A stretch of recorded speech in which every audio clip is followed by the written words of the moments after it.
Exam कब कब हो रहे हैं, तो उसका फ़ीस का शेड्यूल भी आ चुका है। जिन विद्यार्थियों की फ़ीस नहीं भरी गई है, जो पीछे कईयों की बैक रह गई या कुछ लोग जो परीक्षा से वंचित रह गए किसी कारण से, तो वो परीक्षा अपनी दे सकते हैं उचित फ़ीस भर के। तो चलो चलते हैं आज हम अपने पहले प्रश्न की ओर। इसमें हमें क्या देखना है, तो पहला प्रश्न अपने देखेंगे कि हमें किस तरह से अभी तक जो अपने हल प्रश्न किए थे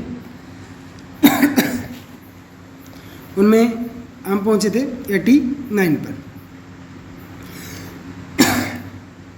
89 प्रश्न है सबसे पहले, किस प्रकार के शीतलन प्रणाली में सिलेंडर हेड पर फिन्स का उपयोग किया जाता है। सिलेंडर हेड पर फिन्स, तो हमें पता है कूलिंग सिस्टम हमारे पास दो प्रकार के होते हैं, एक होता है एयर कूलिंग, एक होता है वाटर कूलिंग।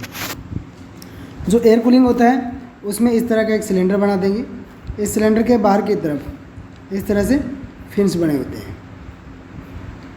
ऊपर का क्षेत्रफल बड़ा होता है, तो फिन्स का कार्य ये होता है कि सतही क्षेत्रफल बढ़ाना। तो हमेशा याद रखना फिन्स का कार्य, यह प्रश्न कई बार पूछ लिया गया है। तो हमारा प्रश्न 89 का उत्तर रहेगा डी नंबर की एयर कूलिंग सिस्टम। नेक्स्ट प्रश्न देखते हैं, प्रश्न नंबर 90।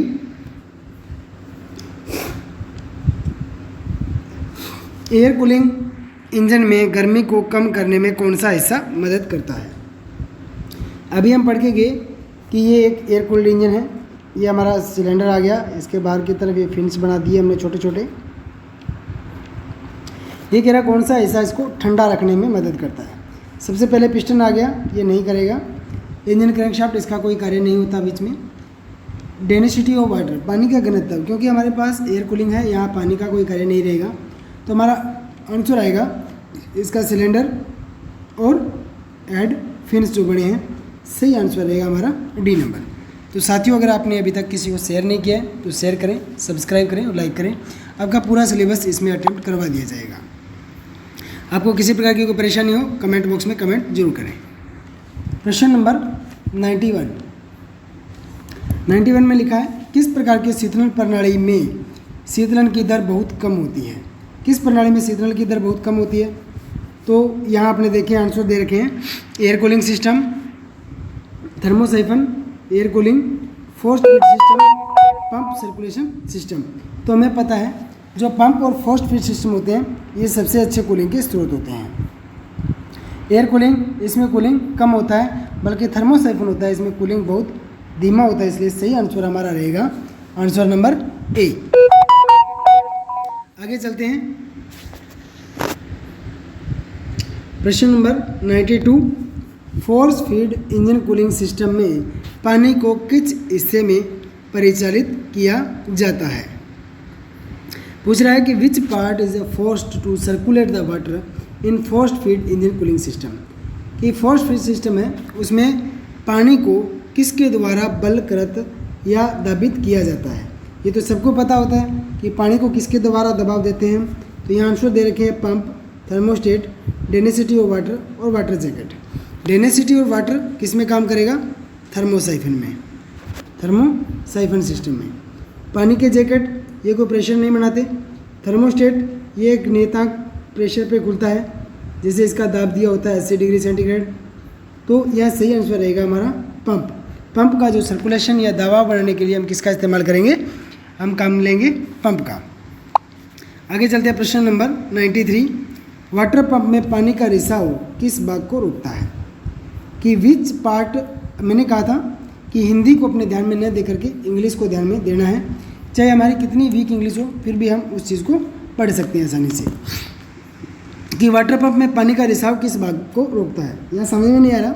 ऊपर देखें, which part prevent leakage of water in the water pump. ये कह रहा है कि वाटर पंप में जो लीकेज होता है उसकी कौन सा जो भाग होता है उसे रोकता है।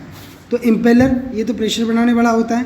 क्या होता है, इम्पेलर क्या काम करता है, प्रेशर बनाता है। बेरिंग, जो बीच में शाफ्ट होती है उसको रोके रखता है।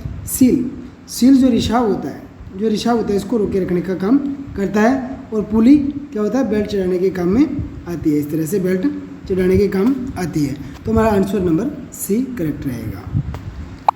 आगे चलते हैं, प्रश्न नंबर 94। यहाँ लिखा है कि शीतलन प्रणाली में पानी कहाँ है। नहीं समझ में आया, इंग्लिश वाला देखो, where the water in cooling system, कि पानी कहाँ रहता है जो शीतलन प्रणाली होती है उसमें। इसका सीधा सा आंसर बता देता हूँ, हमारा जो लोअर टैंक होता है रेडिएटर का, उसमें पानी भरा रहता है। रेडिएटर देखा आपने, इस तरह का एक शेप में रेडिएटर होता है, एक अपर टैंक होता है, एक लोअर टैंक, बीच में फिन्स बने होते हैं इस तरह से। ये अपर टैंक और ये लोअर टैंक। तो पानी किस में होगा, लोअर में। यहीं से हम निकास पाइप लगाकर इस तरह से हेड को दे देते हैं। ये हमारा एक इंजन आ गया, यहाँ से पानी, यहाँ से निकास अपर टैंक को होता है इस तरह से। तो आंसर नंबर बी हमारा सही रहेगा। 94 के बाद प्रश्न नंबर चलते हैं अपने 95 पर। 95 प्रश्न है कि थर्मोस्टेट वाल्व को दबाव वाली शीतलन प्रणाली में कहाँ लगाया जाता है। तो हमें पता है थर्मोस्टेट वाल्व किस प्रणाली में लगता है, प्रेशर वाली प्रणाली में लगेगा। तो प्रेशर वाली में ये कहाँ लगाया जाता है, कहाँ लगाते हैं अपने। तो इसका एक डायग्राम बना लें अपने यहाँ। पहले इसका ऑप्शन देख लो, water outlet of water pump, कि वाटर पंप से जहाँ पानी बाहर जा रहा है वहाँ नहीं। तो अपने यहाँ बनाते हैं एक रेडिएटर, क्या बनाते हैं, एक रेडिएटर, अपर टैंक, लोअर टैंक, ये है लोअर टैंक, ये इसका अपर टैंक, यहाँ आगे इसके फिन्स वगैरह। ध्यान से समझना इसको। यहाँ से एक मैंने पाइप ले लिया, एक पाइप मैंने यहाँ से ले लिया, यहाँ लगा दिया क्या, वाटर पंप। यहाँ से पाइप दे दिया मैंने किसको, इंजन को। इसमें लगे मेरे ये अलग अलग सिलेंडर।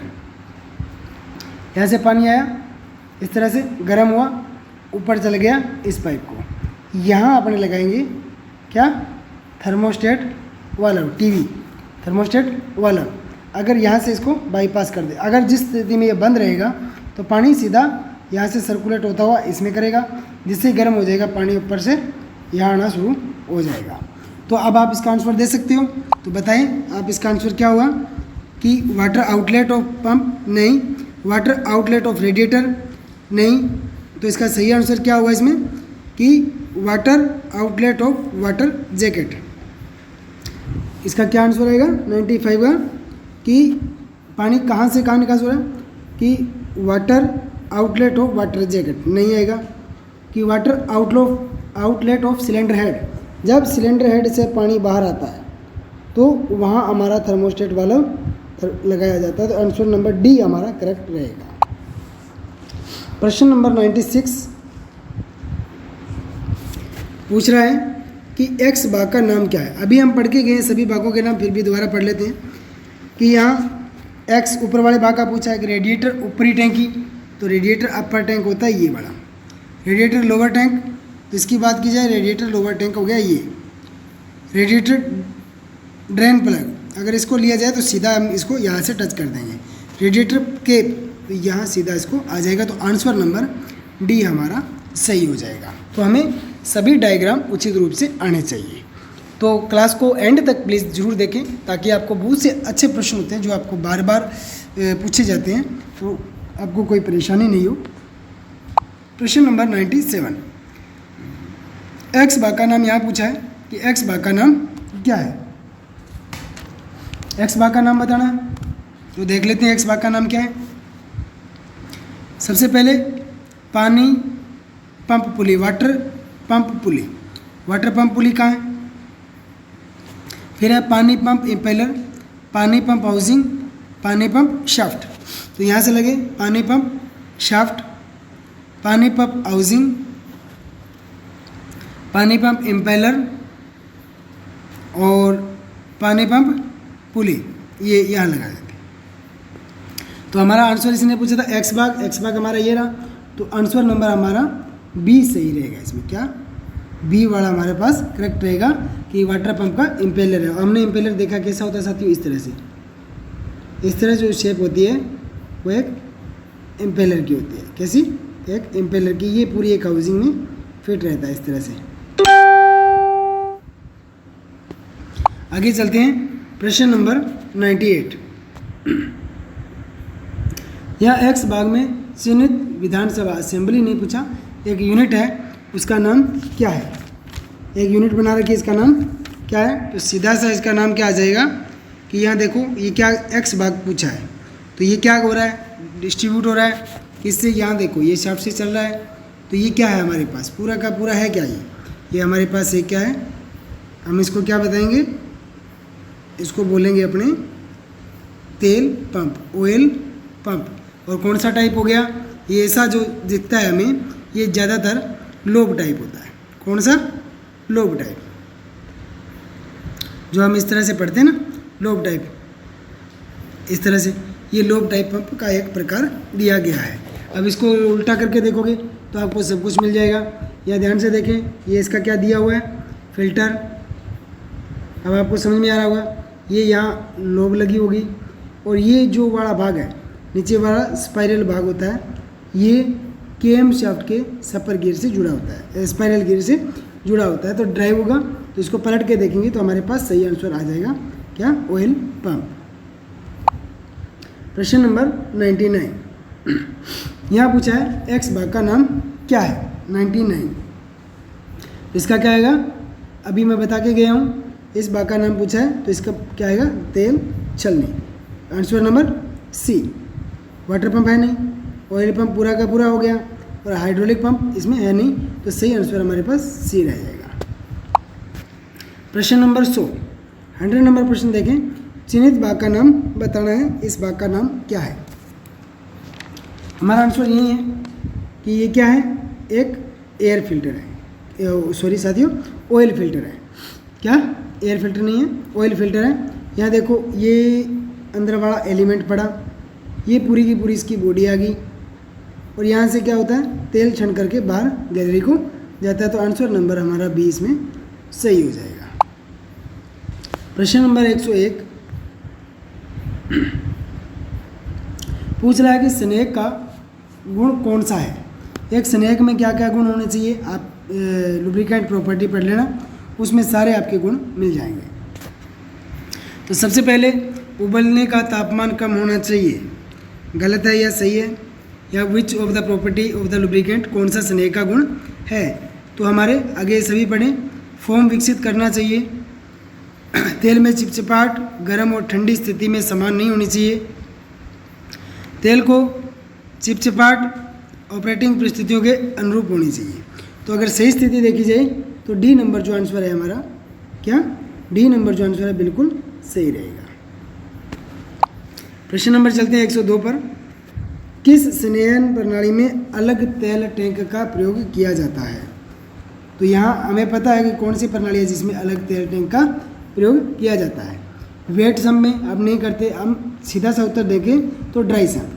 ड्राई सम्प में क्या होता है, इस तरह की व्यवस्था होती है, यहाँ एक चैम्बर बना हुआ है, ये पूरा का पूरा बंद होता है, यहाँ से एक गैलरी से तेल उठेगा, यहाँ कुछ भागों का करके फिल्टर को जाएगा, फिर एक सम्प में चला जाएगा, सबसे कुछ भागों का करता हुआ वापस इसी में चला जाएगा। और ये सिस्टम ज़्यादातर एरोप्लेन में काम लिया जाता है, या जिसे अपने बोलते हैं वायुयान में। तो वायुयान क्या होता है, दिशा बदलता रहता है इस तरह से। तो इसी तरह से दिशा बदलेगा तो हमारे वाले जो सिस्टम होते हैं वो अगर काम में लेंगे तो उसमें क्या होगा, लुब्रिकेशन जो ऑयल है सभी भागों में अलग अलग न जा करके उसके भागों में जलना शुरू हो जाएगा। प्रश्न नंबर 103 देखें कि 2 स्ट्रोक इंजन में किस प्रकार की संनयन प्रणाली का उपयोग किया जाता है। ये हमने पढ़ा था, संनयन प्रणाली में किस किस प्रकार की होती है। सबसे पहले ड्राई सम्प लुब्रिकेशन, जो अभी वायुयान वाला पढ़ के गए थे, वेट सम्प लुब्रिकेशन और पेट्रोल लुब्रिकेशन सिस्टम और सप्लेस लुब्रिकेशन सिस्टम। तो यहाँ पेट्रोल वाला जो आएगा, जो हम क्या अपनाते हैं, लगभग 20:5 का अपनाते हैं। तो यहाँ क्या होगा, इसका आंसर पेट्रोल पद्धति। पेट्रोल पद्धति में क्या होता है, जो पेट्रोल टैंक होता है उसमें पेट्रोल प्लस लुब्रिकेशन जो ऑयल होता है वो कुछ प्रतिशत में मिला दिया जाता है। जैसे 1000 यहाँ 50 ml, इसको इससे काट दो, 5 1 20, मतलब कि 20:1 जो होता है इसका रखा जाता है कि 20:1 में इसमें ऑयल मिक्स किया जाता है, इसलिए इस पद्धति को मिस्ट पद्धति भी कह देते हैं। कौन सी, मिस्ट पद्धति भी कह देते हैं। प्रश्न नंबर 104 पे चलें कि यहाँ पूछा एक्स भाग में चिन्हित क्या किया गया है। एक्स भाग को हमें चिन्हित पढ़ना है, एक्स भाग में क्या दर्शाया गया है। यहाँ देखें क्या क्या दिए गए हैं। तो सबसे पहले अपने पढ़ लेते हैं इनको, क्या क्या दर्शा रखा है यहाँ। आप देखो सबसे पहले सक्शन पंप नहीं है, ऑयल फिल्टर, ऑयल फिल्टर हमारा सीधा देखें तो ये चलने वाला ऑयल फिल्टर हो गया। और तेल पंप, ये अगर देखा जाए तो यहाँ से अगर आप चलें तो ये ऑयल पंप ही आएगा। और ऑयल स्ट्रेनर, तो यहाँ इसको जो अपने जाली लिख सकते हैं, इसको जाली लिख देंगे और ऑयल पंप इसका बाहर कहीं व्यवस्थापित किया जाएगा। तो सही आंसर हमारे पास आ जाएगा क्या, ऑयल पंप। क्या, ऑयल पंप। तो आंसर नंबर सी इसका सही रहेगा। प्रश्न नंबर 105 पे चलते हैं। क्रैंक का कौन सा भाग तेल पंप चलाता है? कौन सा भाग तेल पंप चलाता है? तो हम सबको पता है कि हमारे पास एक शाफ्ट होती है जिसे अपने बोलते हैं कैम शाफ्ट, और कैम शाफ्ट पे एक गियर कटा होता है। कौन सा? सक्यू गियर। कौन सा साथियों? सक्यू गियर।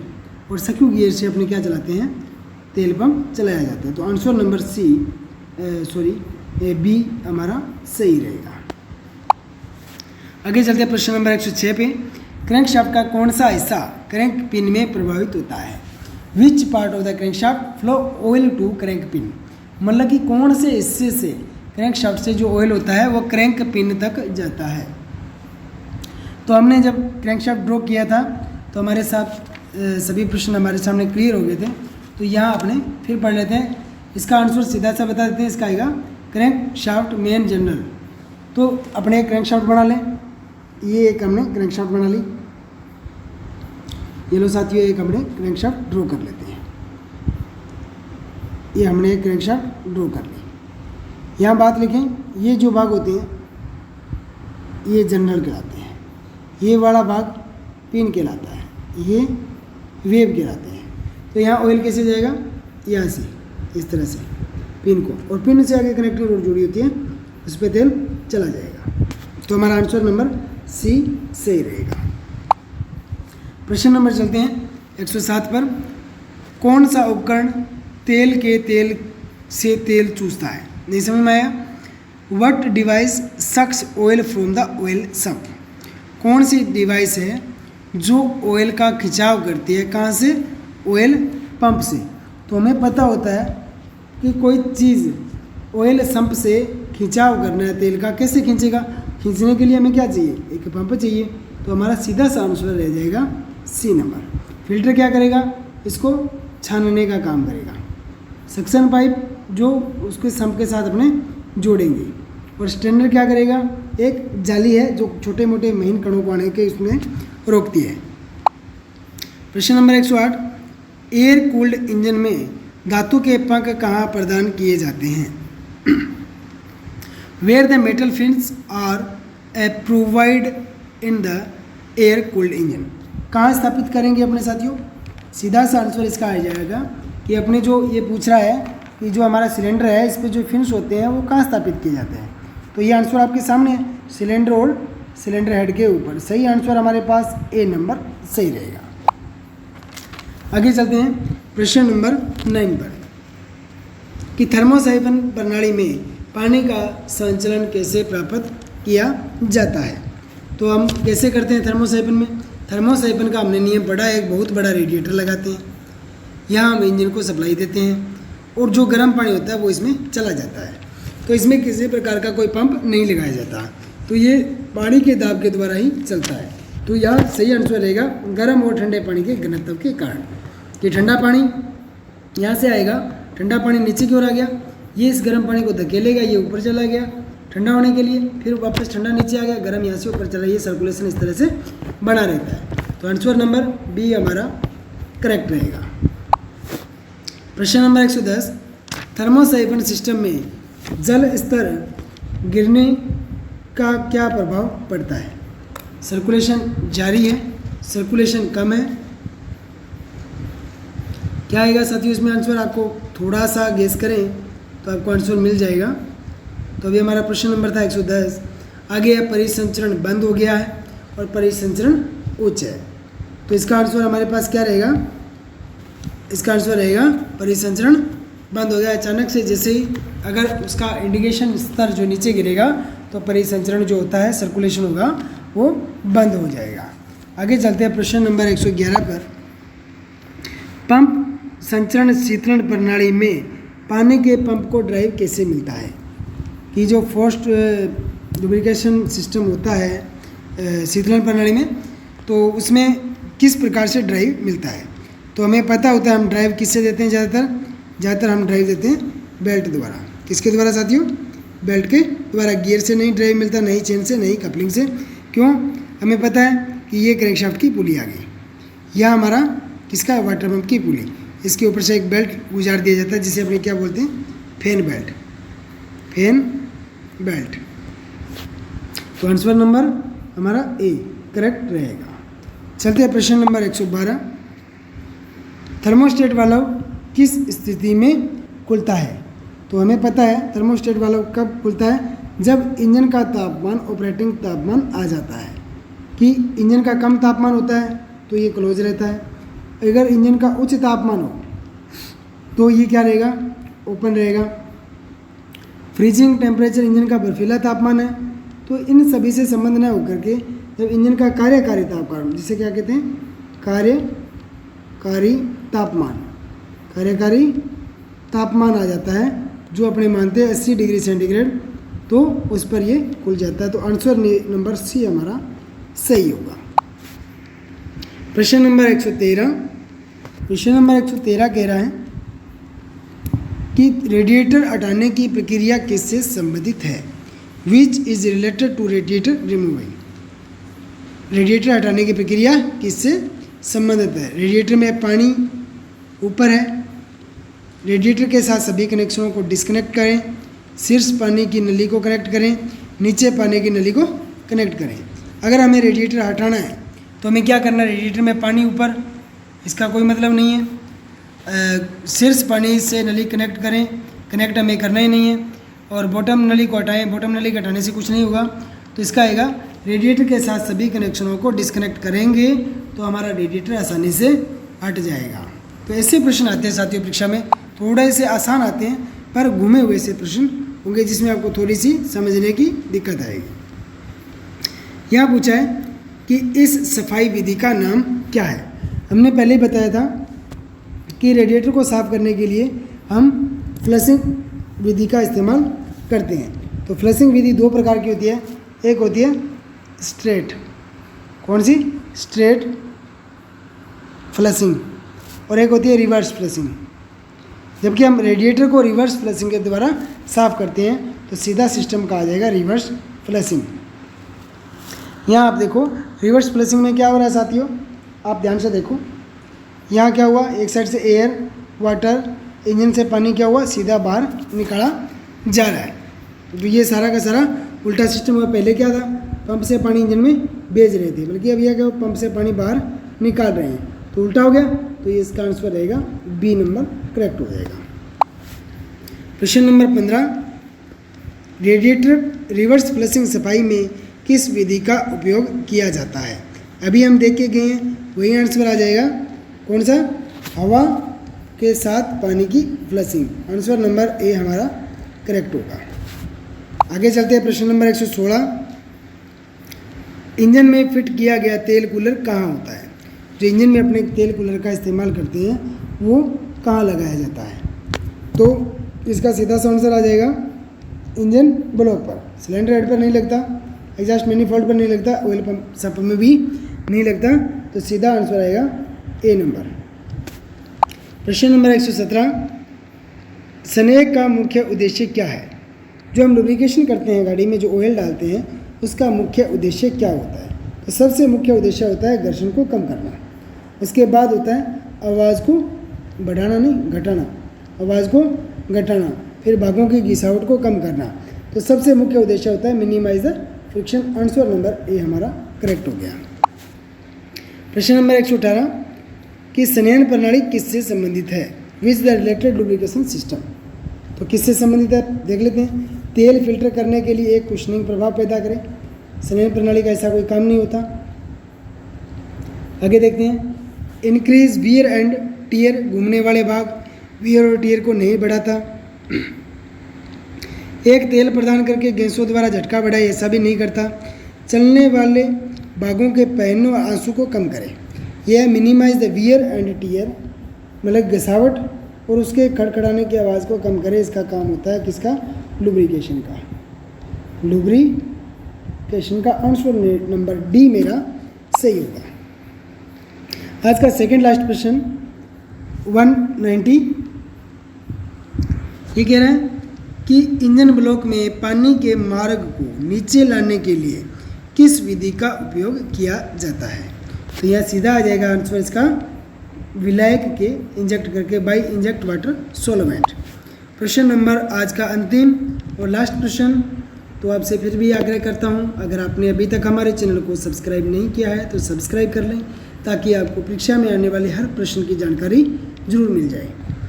आगे क्षतिग्रस्त रेडिएटर कोर ट्यूबों की जांच कैसे करें? एक रेडिएटर है, उसकी ट्यूबें टूटी हुई है, तो हम कैसे उसकी जांच करेंगे? तो सीधा आएगा चेक विजुअली।